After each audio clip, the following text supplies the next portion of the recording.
Antes de nosso vídeo começar, inscreva-se, curta e compartilhe. Boa noite, irmãos. Boa noite. Graça e paz de Cristo Jesus seja com todos os santos do Senhor. Aqui nesta noite reunidos estão para ouvir Deus falar no meio da sua palavra. Então quero convidá-los a abrirem suas Bíblias na primeira epístola de Pedro, capítulo 1.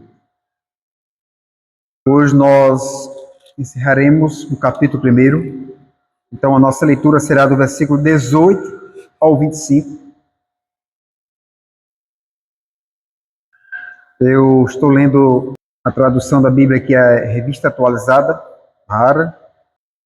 Farei a leitura do texto. Os irmãos atentamente acompanharão a palavra do Senhor.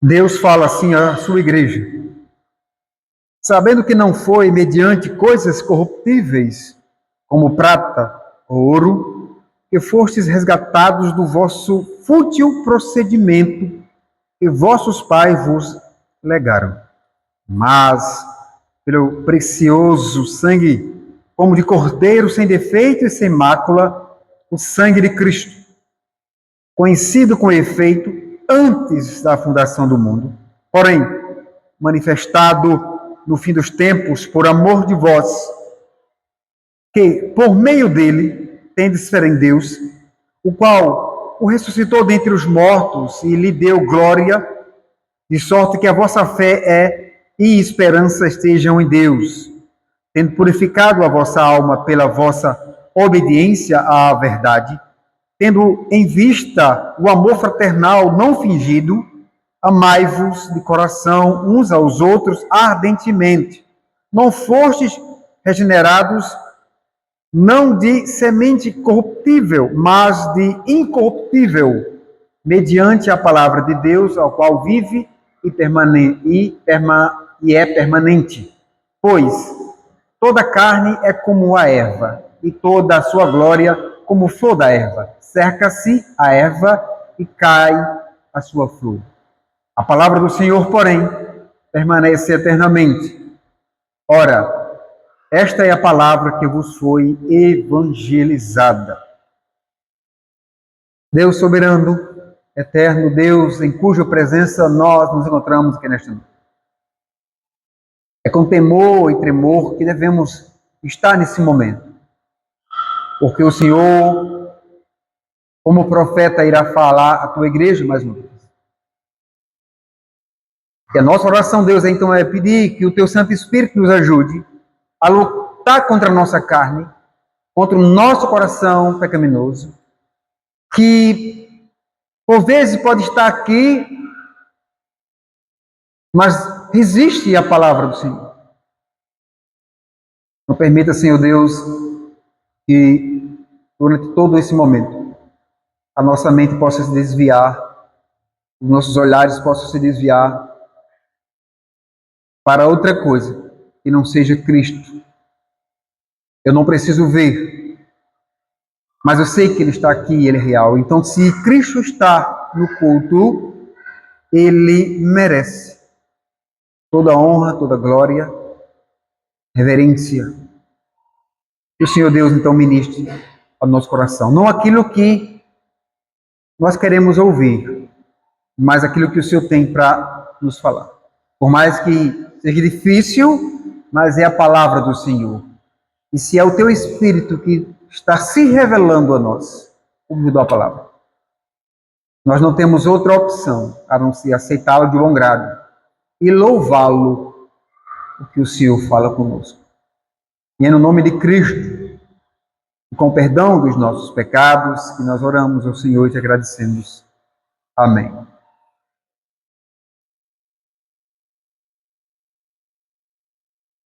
Irmãos, como temos ouvido aqui dominicalmente na epístola de Pedro, ele tem o seu público original, que é os irmãos da diáspora, que são aqueles crentes que eram judeus de fala grega, que moravam fora de Jerusalém. E Pedro, no começo da sua carta, ele está escrevendo a crentes, ele mesmo ele diz aos eleitos, aos que foram de antemão separados. É interessante o título, como o próprio Pedro ele traz para os irmãos. Ele vai dizer aos eleitos que são forasteiros da diáspora, os que estão distantes de Jerusalém. Aí ele vai dizer do Ponto, Galácia, Capadócia, Ásia, Bitínia. Eleitos segundo a presciência de Deus Pai em santificação e Espírito. Então nós já entendemos aqui que Pedro ele tem essa certeza que ele está falando para os crentes eleitos. Nós já trabalhamos aqui de que a eleição ela não parte de um chamado externo, mas é um decreto de Deus que acontece na eternidade. Então Deus escolheu homens, separou para um propósito, e Ele continua fazendo isso, irmãos, hoje, ainda por meio da sua palavra. Então, nos aproximamos no capítulo 1, Pedro falando aos eleitos, e Pedro, lógico que o tema aqui nessa carta, eu falei que nesse primeiro capítulo é a vida para a qual fomos chamados, para vivermos em santidade. E Pedro está trabalhando isso. E agora, nessa primeira parte, nessa perícope, ou seja, nesse texto separado para expor, do verso 18 ao 21, ele passa a mostrar um breve resumo da fé cristã através de doutrinas da redenção, da revelação e ressurreição de Jesus Cristo.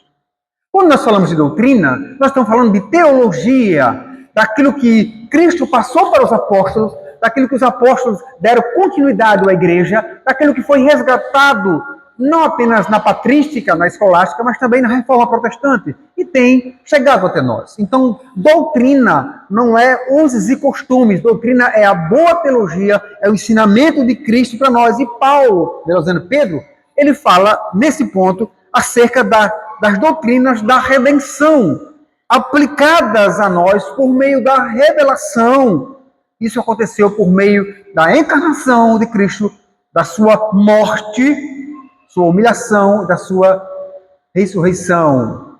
Veja, então, a primeira coisa que Pedro apresenta aqui, do verso 18 ao 19, ele apresenta a redenção por Cristo. O homem, interessante, que a vida toda do homem, a sua busca é o quê? É ser redimido. Não me diga que o homem está aqui na terra, né, sem uma busca de redenção. Não, o homem busca redenção. O ponto é, quem redime é Cristo. Você vê esse enredo muito bem nos filmes, né, em Hollywood. Você vê que começa, e aí a pessoa tem o ápice, aí depois a pessoa, a busca da redenção, e na maioria das vezes você vê que o final é feliz, então encontra a redenção. Essa é mais ou menos essa ideia. Mas, veja, a palavra-chave aqui, no versículo 18, Pedro traz uma palavra na nossa língua aqui, resgatados, que ela vem do verbo, né, na língua grega, o auristo, que ela está no indicativo passivo. Quando ele está no indicativo passivo na língua grega, significa resgatar, libertar, redimir, libertar pelo pagamento, ou seja, pelo um preço.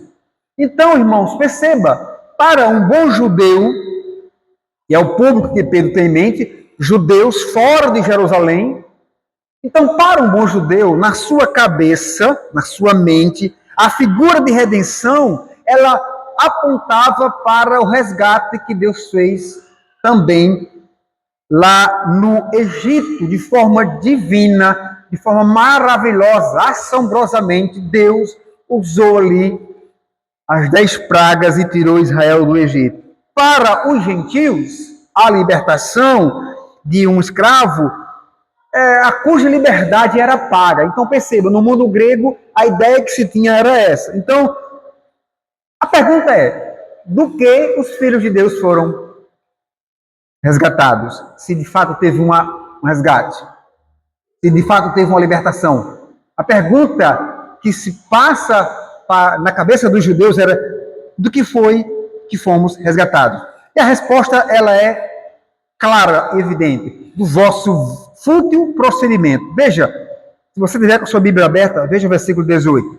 Sabendo que não foi mediante coisas corruptíveis, como prata, ouro, que são supérfluas, que são passageiras, que foste resgatados do vosso fútil procedimento que vossos pais vos legaram. Irmãos, o que Pedro está dizendo aqui? Se do vosso Pai Celestial, se nós recebemos a nova natureza implantada em nós, a santa e pura, né, através do Espírito Santo, se isso foi implantado em nós, agora isso vai requerer de nós um santo proceder, de uma forma santa. Então, o que Pedro está dizendo? Que na caminhada como peregrinos aqui na Terra, nós temos que dar essa resposta ao mundo. Mas dos nossos pais terrenos, nós recebemos uma natureza pecaminosa. Nós aprendemos hoje na escola bíblica dominical aqui hoje, através do pecado original, que o pecado ele não é passado como uma doença que contamina a pessoa. Nos foi imputado por causa de Adão. Adão, como era o nosso primeiro pai, primeiro representante, assim por se dizer, logo todos nós somos filhos de Adão. Então, o que os nossos pais nos legaram foi exatamente um proceder, uma natureza pecaminosa. Que Pedro denuncia aqui que é podre, cujo procedimento é fútil. E é interessante que o adjetivo grego, na língua grega, que Pedro usa aqui, para vão, vazio, dá a ideia de algo irreal, ilusório. Essa ideia que as pessoas têm, né, de um procedimento. Não, mas não é nada não. Eu estou aqui, meio que sendo levado pelo vento, com uma fé meio fraca. Eles ainda permanecem escravizados à velha natureza. Ou seja, as paixões no coração estão corrompendo ele. Isso, irmãos, é perigoso. Por quê? Porque os filhos de Deus foram resgatados dessa vida ilusória.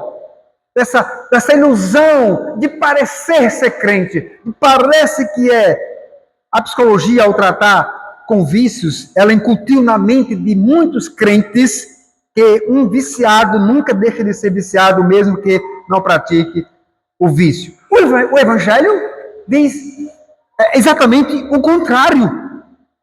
Ou seja, se alguém foi resgatado por Cristo, foi liberto do vício, se é que ele de fato foi, como é que eles foram resgatados?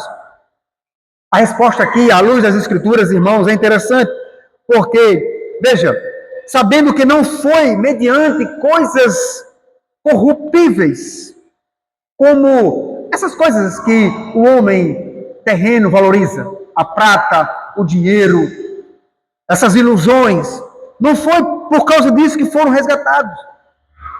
Tudo que é mais valioso nesse mundo, tudo que você possa imaginar de poder, de dinheiro, não pode pagar um só resgate de um filho de Deus.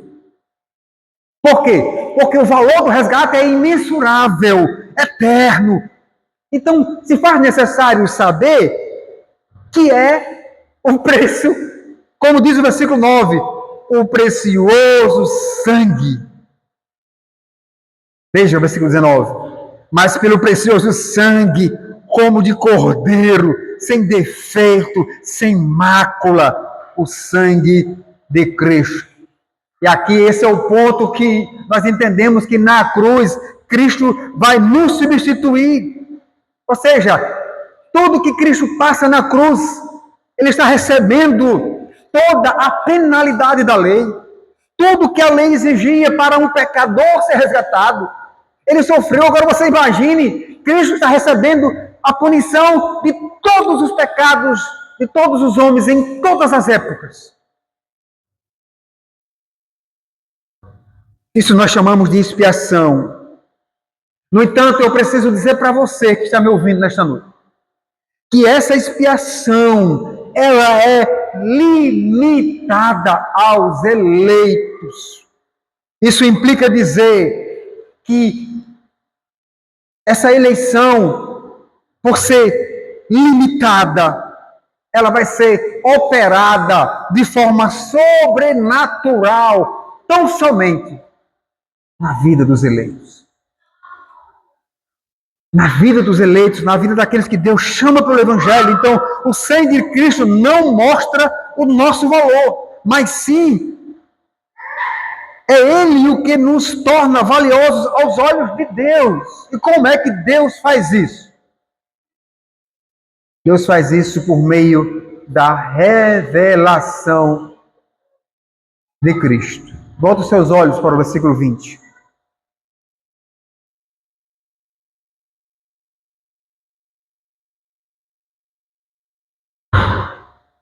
Conhecido com efeito, antes da fundação do mundo, porém, manifesto no fim dos tempos, por amor de vós. Conhecido com efeito antes da fundação do mundo. Quem é conhecido antes da fundação do mundo? Eu não sei se os irmãos acreditam que sim, sabem de quem Pedro está falando aqui. Pedro está falando do Logos. João, Evangelho de João, capítulo 1, versículo 1. No princípio era o Logos. E o Logos estava com Deus. E o Logos era Deus. Na nossa tradução está verbo. Que pode ser traduzido bem para palavra. Mas no original é Logos. Kairologos. Ou seja, Cristo, diferente de nós que fomos gerados, criados, ele sempre existiu e ele foi conhecido antes da fundação do mundo, mas manifestado no fim dos tempos por amor de vós. Essa manifestação aqui, que Pedro está se referindo, fala de dois momentos em que a revelação de Cristo se deu. Ele está dizendo, uma na eternidade, ele sempre existiu, e o outro na eternidade passada, que já passou, ele sempre existiu, e na plenitude dos tempos, quando ele se deu ser conhecido. Primeiramente, Cristo foi conhecido com efeito antes da fundação do mundo. Nós temos aqui aquilo que nós vamos começar a entrar a partir de domingo na escola bíblica dominical, conhecer de forma mais profunda o que nós chamamos de pacto da graça. Cristo foi conhecido no particípio perfeito passivo da língua grega, aponta não só para o conhecimento prévio de Deus. Não, é interessante a forma como ele usa aqui, mas Deus tem um conhecimento de todas as coisas, de tudo que há feito, tudo que foi criado. Em especial, irmãos, o seu decreto eterno pelo qual determina todas as coisas, inclusive a minha e a sua salvação. É um ato, parte de um decreto do próprio Deus. Ele foi conhecido, ou seja, escolhido pelo Pai para executar a salvação dos seus eleitos. E aqui nós temos aquilo que nós conhecemos por mistério. Eis o mistério. Cristo encarna. Uma virgem tem uma criança e dentro do ventre dela é unido duas naturezas, uma humana e uma divina. E essa criança vem a nascer. E quando ela cresce, aos 30 anos se manifesta o seu ministério público e ela então se revela como salvação para o mundo, como João Batista viu ele, diz, eis o Cordeiro de Deus que tira o pecado do mundo. Irmãos, não somente nós somos escolhidos por Deus desde antes da fundação, como também Cristo foi escolhido para nos salvar. Aqui você tem uma parte que só depende de Deus. Deus decreta quem vai salvar e na eternidade antes está decretado quem é o Salvador. Em Efésios 1:4, falando sobre a obra de Cristo, Paulo diz, assim como nos escolheu nele antes da fundação do mundo. Então, isso é um ponto interessante, porque, por vezes, esses evangelhos híbridos, esses evangelhos que parecem evangelho, mas não é, se apresenta para as pessoas um evangelho muito pobre, a ponto do indivíduo escolher, né, se de fato ele quer Deus, mas perceba, se você é salvo, a salvação foi aplicada para você por obra do Espírito Santo, mas desde a eternidade, Deus já tinha escolhido acerca de você. O importante para nós então é identificar a conversão, a regeneração em nós, e agora vivemos de igual modo como um salvo vive, como ele diz aqui, né? não nos apegando às paixões do mundo. Então, irmãos, do mesmo decreto pelo qual Deus determinou que seu filho fosse salvador vicário do seu povo, nesse mesmo decreto ele também determinou quem haveria de ser salvo pelo seu sacrifício. Por isso, a expiação ela é limitada. E aqui nós temos um ponto bem difícil da teologia calvinista de ser entendida. Porque somente os eleitos, e nós não sabemos quem são, mas Deus sabe, é que vão usufruir a bênção da expiação limitada. Ou seja, a morte de Cristo. Por mais que ele tenha poder para salvar toda a humanidade, mas só vai ser beneficiada com a salvação somente os eleitos. Também ele determinou quem haveria de ser salvo pelo seu sacrifício. Então nós temos aqui Cristo expiando, nos substituindo na cruz. Então, neste mesmo decreto, o Deus Pai, ele viu o noivo e a noiva. Ele viu a cabeça e o corpo. Ele viu Cristo e ele viu nós. É interessante olharmos por esse prisma. Porque a salvação ela veio a se concretizar-se no tempo e no espaço. Lá na cruz do Calvário, quando Cristo foi, porém, manifestado no fim dos tempos por amor de vós. É exatamente isso que ele está dizendo no versículo 20. E aqui Pedro usa o particípio, né, do auristo passivo, tornar claro, manifestar, revelar. Então, por estar na voz passiva, mostra que Deus agiu em Cristo, revelando. A quem ele revela? Ele revela ao mundo como Salvador do seu povo. O Cristo, quando ele está na cruz, quando ele está morrendo, sendo expiado, está manifestado ao mundo o Salvador dos eleitos. Logicamente que Pedro também vai dizer como se deu, a partir do versículo 21. Ele fala acerca da ressurreição de Cristo. Volte os seus olhos, versículo 21. Que por meio dele tendes fé em Deus, o qual o ressuscitou dentre os mortos e lhe deu glória, de sorte que a vossa fé e esperança estejam em Deus. Irmãos, nesse versículo nós encontramos a terceira doutrina básica da fé cristã. Lembra que eu falei que Pedro está falando acerca da doutrina da ressurreição? Nós encontramos aqui Pedro afirmando que Deus ressuscitou a Cristo dentre os mortos. Já é a segunda vez que ele faz tal afirmação nesta carta. A ressurreição de Cristo, irmãos, ela ocupou, digamos, o lugar central na mensagem apostólica. E a razão disso, de encontrarmos a ressurreição como lugar central na pregação dos apóstolos, irmãos, é que, de forma, digamos, que ela apresenta Cristo como um sacrifício perfeito, eficaz. Então isso só vai dar um resultado se mostrar toda a sua encarnação, o seu sofrimento, a sua morte, mas também a sua ressurreição. Então ele ressuscitou ao terceiro dia. Então ele voltará para manifestar-se aos olhos visíveis de toda a humanidade. Por isso Deus ressuscitou a Cristo e recebeu em sua glória. Essas palavras nos lembram, irmãos, por exemplo, aquilo que está um hino antigo, cantado em 1 Timóteo 3,16, que diz: aquele que foi manifestado na carne, foi justificado em espírito, contemplado por anjos, pregado entre os gentios, crido no mundo e recebido na glória. Então, se você observar o final desse versículo, você vai perceber que por meio de Cristo temos fé em Deus.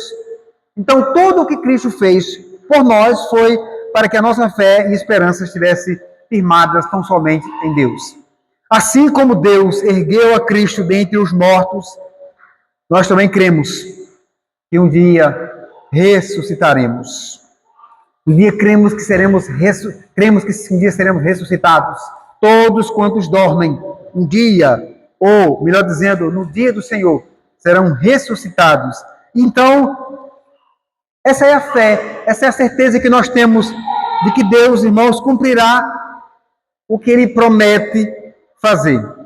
A esperança e a constância dessa fé estão tão somente depositadas em Deus. Tão somente depositada em Deus. E aqui do versículo 18 ao versículo 21, eu faço a primeira aplicação.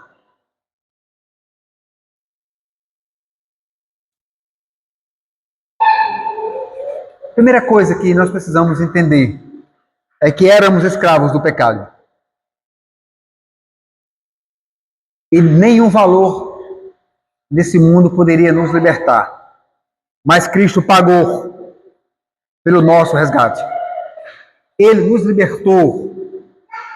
Tínhamos uma dívida impagável para com Deus, mediante nossos recursos, mas Cristo pagou-a por nós.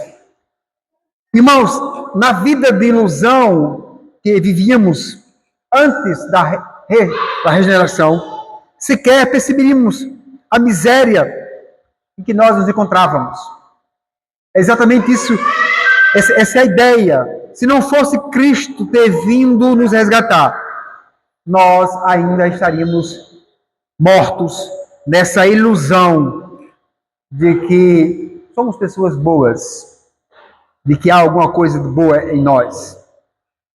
Mas um cordeiro morreu no lugar de Isaac, lá em Gênesis 22, 13, mostrando, irmãos, da mesma forma como Adão e Eva não tinham condição nenhuma espiritualmente de se apresentar diante de Deus, de permanecer diante de Deus. Por isso Deus matou um animal e fez vestimentas com a pele para mostrar que eles estavam despidos de justiça. Assim como ele providenciou o cordeiro para morrer no lugar de Isaac, assim como ele ordenou na primeira Páscoa um cordeiro fosse morto para cada família dos hebreus, assim como Isaías 53 diz que o Messias é apresentado como um cordeiro inocente.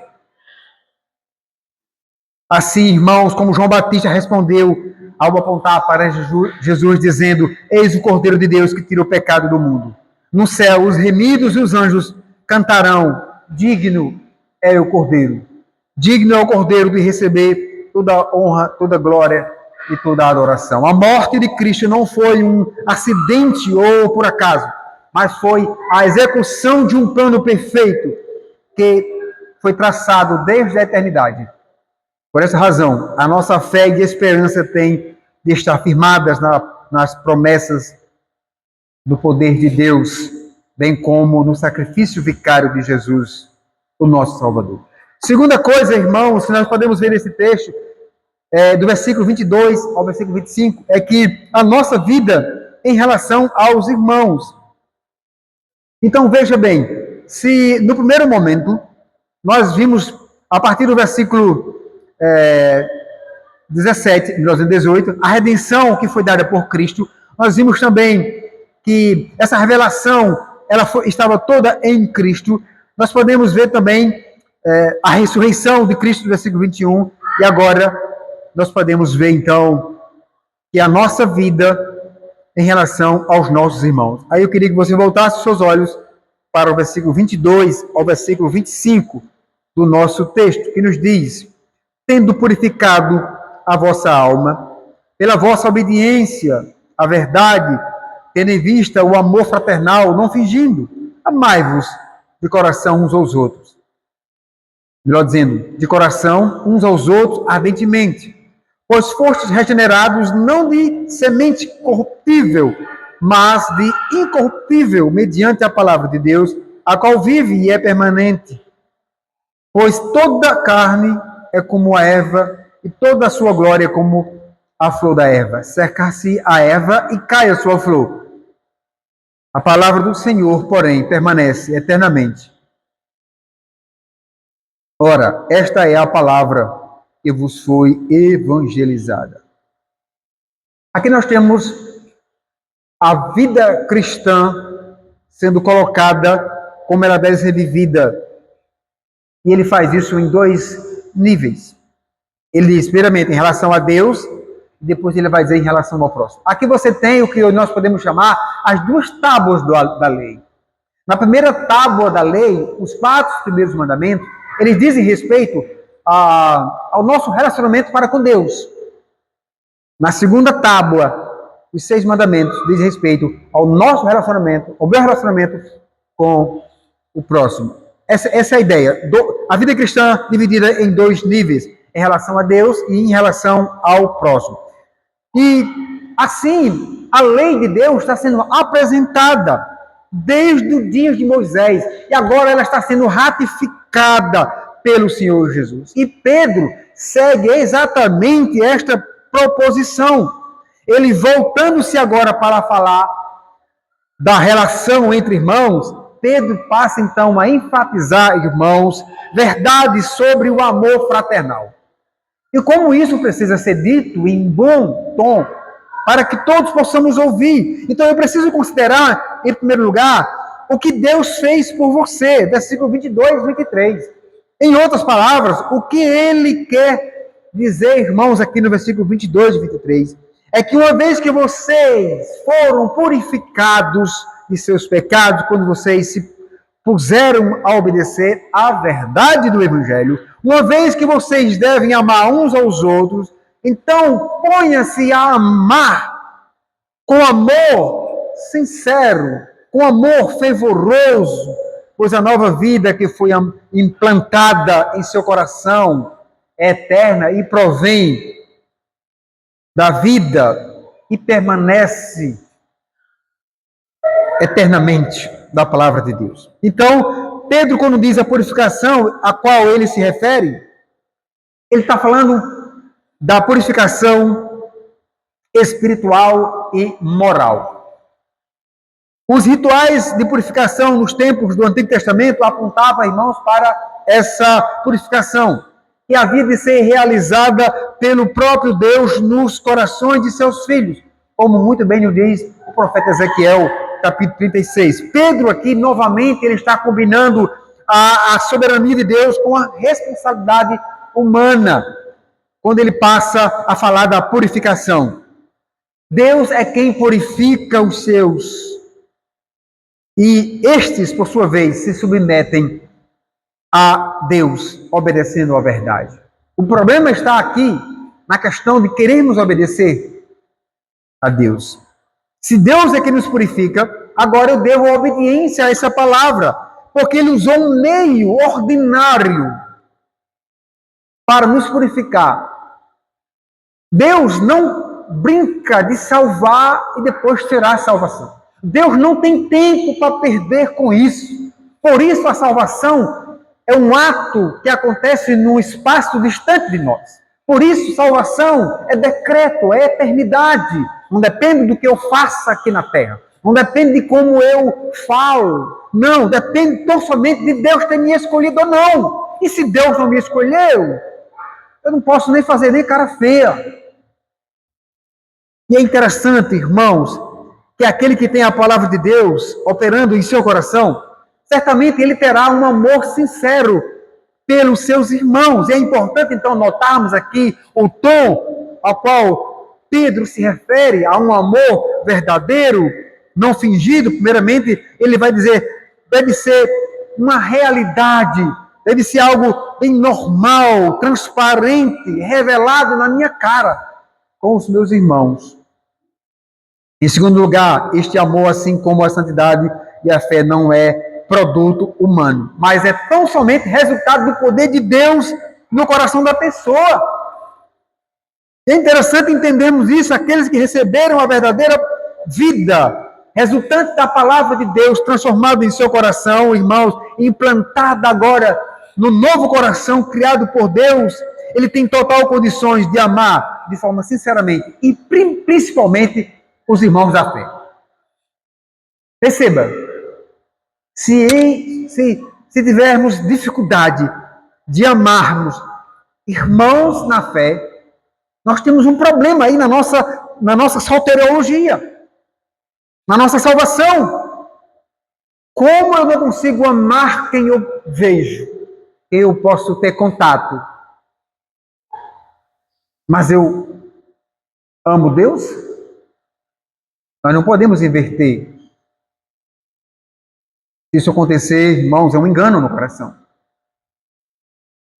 Isso deve ser algo sincero, com muita sinceridade. Este amor sincero e ardente, ele põe fim às tensões, às inimizades, o egoísmo, que, na verdade, são esses sentimentos que muitas vezes, irmãos, afetam a comunhão dos irmãos. Este amor sincero, ardente, é a prova mais clara e evidente da nova vida que recebemos de Deus. E o apóstolo João segue na mesma direção do apóstolo Pedro, quando ele afirma: se alguém disser amo a Deus, o que eu acabei de parafrasear aqui, e odiar o seu irmão, é mentiroso. Pois aquele que não ama a seu irmão, a quem vê, não pode amar Deus, a quem não vê. E se é um mentiroso, o problema é mais sério ainda, porque o próprio João vai dizer que quem mente é filho do diabo. Perceba como isso é bem profundo. E aqui eu faço então aplicações do verso 22 ao 23.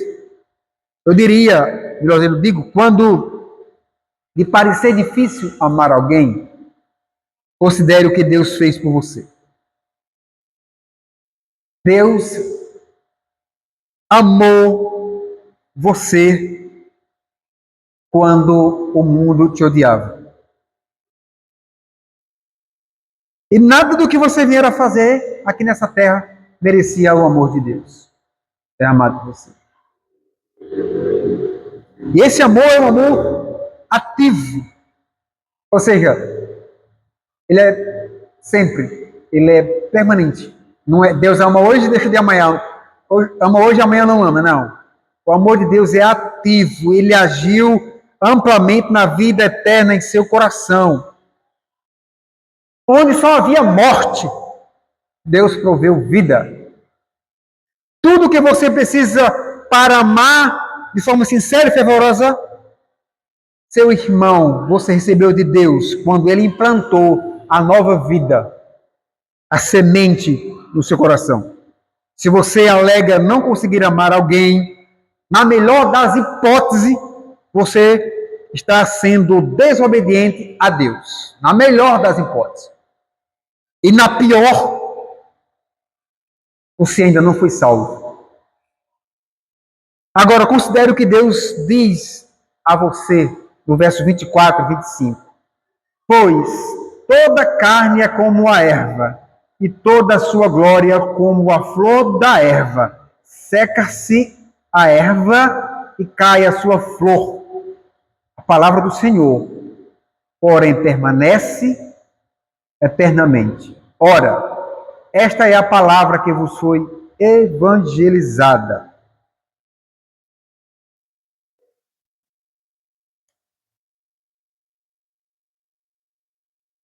Você tem aqui, nesse texto, uma citação do texto que estava na nossa liturgia hoje, Isaías 40, versículos 6 a 9. Com uma leve variação, Pedro ele chama a atenção para o que Deus diz a respeito e o que ele diz de si mesmo.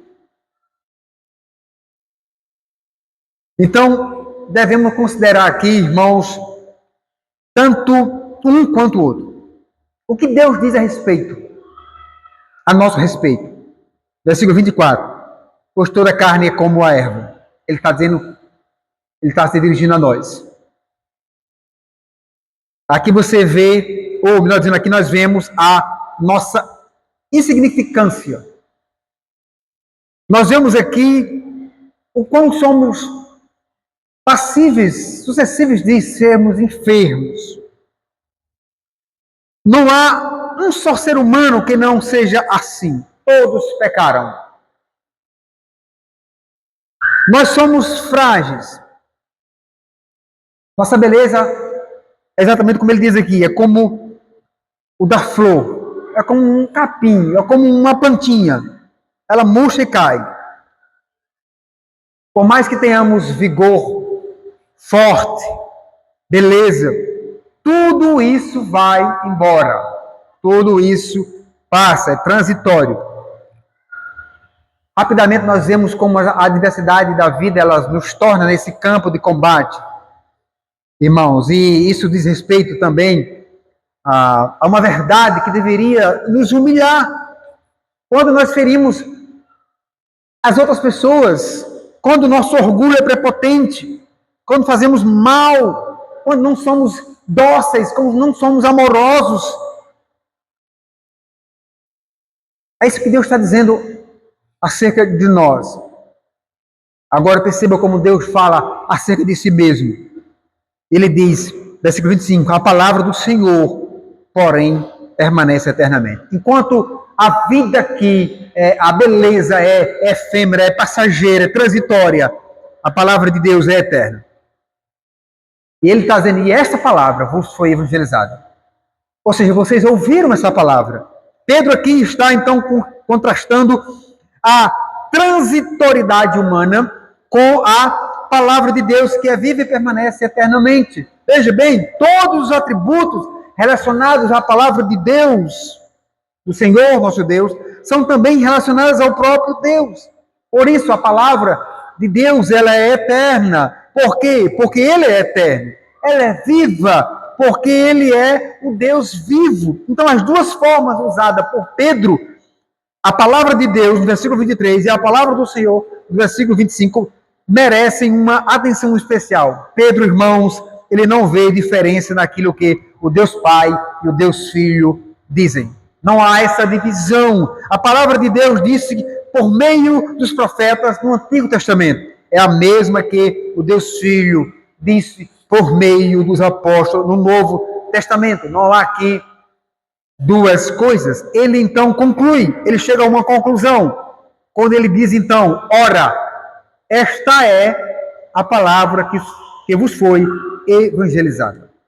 A nossa confissão de fé de Westminster, no capítulo 7, ela nos diz o seguinte, sobre o evangelho, quando Cristo, a substância, se manifestou, as ordenanças nas quais este pacto é ministrado, passaram a ser a pregação da palavra e a administração dos sacramentos do batismo e da ceia do Senhor. Por estas ordenanças, posto que em número menor e administradas com mais simplicidade e menor glória externa, o pacto se manifesta com mais plenitude, evidência e eficácia espiritual a todas as nações, tanto os judeus como os gentios. Isto é chamado no Novo Testamento. Não há, pois, dois pactos da graça, nos está dizendo aqui a confissão de fé, diferente em substância, mas o mesmo sobre várias dispensações. Dito isso, eu faço as aplicações do versículo 24 e 25 para nós. Eu digo que a nossa vida transitória e efêmera só tem valor, só tem sentido se é vivida na eterna palavra de Deus. Ao revelar a nossa enfermidade em contraste com a eternidade da palavra de Deus, Ele quer nos mostrar o propósito, meus irmãos, dele para a nossa existência. Qual é o projeto de Deus para nós? Por que estamos aqui? Enquanto somos transitórios, efêmeros, Deus permanece o mesmo pelos séculos dos séculos. Assim, nenhuma glória em nossa vida deveria fazer sentido, exceto a glória de Deus. Com isso eu concluo dizendo, estejamos preparados, tendo a nossa mente submetida à palavra de Deus. As pessoas com muita facilidade se submetem a autoridades humanas, a ditos humanos, mas rejeitam a autoridade da palavra de Deus. Como é que eu faço isso? Tendo zelo por uma vida santa. Como isso vai acontecer? O Evangelho me conduzindo. Todos os anúncios, tanto do Antigo como do Novo Testamento, é Deus falando para mim. E aí então eu devo expressar o amor fraternal para o qual fomos completamente capacitados por Deus. Sem jamais justificar nossa falta em amar nossos irmãos. Com isso, irmãos, eu devo, então, me lembrar sempre do alto preço que foi pago pelo meu resgate. Assim também como devemos nos lembrar da promessa que Deus fez. Qual é a promessa? De nos ressuscitar, assim como ressuscitou o nosso Salvador, Jesus Cristo. Essa é a promessa que nos foi dada. E nós devemos, então, entender ela como promessa, como revelação de Deus. Queria convidar você, sentado mesmo como você está, a curvar sua cabeça e orar conosco nessa hora.